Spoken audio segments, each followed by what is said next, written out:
ದೇವರು ಮತ್ತು ದೇವತೆಗಳು ವ್ಯತ್ಯಾಸ. ಹಿಂದೂ ಧರ್ಮದ ಸಂದರ್ಭದಲ್ಲಿ ದೇವರು ಮತ್ತು ದೇವತೆಗಳು ಎಂಬ ಪರಿಕಲ್ಪನೆಗಳಿಗೆ ಸ್ಪಷ್ಟವಾದ ವ್ಯತ್ಯಾಸವಿದೆ. ದೇವರು ಪರಮಾತ್ಮ, ಪರಬ್ರಹ್ಮ ಅಥವಾ ಪರಮಾತ್ಮನನ್ನು ದೇವರು ಎಂದು ಕರೆಯುತ್ತಾರೆ.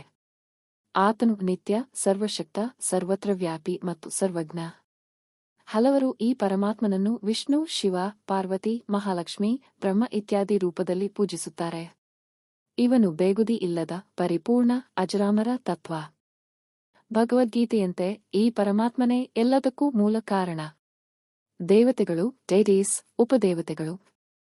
ದೇವತೆಗಳು ಪರಬ್ರಹ್ಮನ ಪ್ರಭಾವದಿಂದ ಹುಟ್ಟಿದ ಶಕ್ತಿಗಳೆಂದು ಭಾವಿಸಲಾಗುತ್ತದೆ.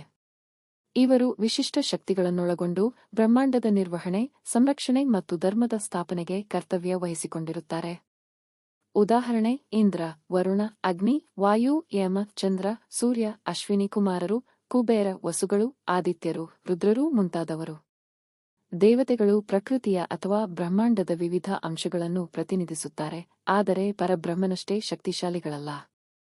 ದೇವರು ಎಂದರೆ ಸರ್ವೋಚ್ಚ ತತ್ವ, ಶಾಶ್ವತ, ಪರಿಪೂರ್ಣ ಮತ್ತು ಮೋಕ್ಷದಾತೆ.